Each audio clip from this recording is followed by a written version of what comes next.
Snehalaya silks. இங்கு ஒவ்வொரு புடவையும் ஸ்னேகா தேர்ந்தெடுத்தது உங்களுக்காக.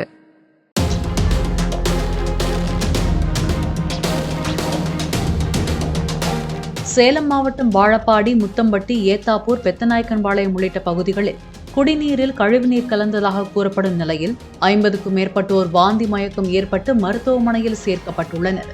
குடிநீர் விநியோகம் செய்யப்படும் பிரதான குழாயில் உடைப்பு ஏற்பட்டு கழிவுநீர் கலந்ததாக கூறப்படும் நிலையில் அது குறித்து அதிகாரிகள் உரிய எச்சரிக்கையை வழங்கவில்லை என கிராம மக்கள் குற்றம் சாட்டியுள்ளனர்.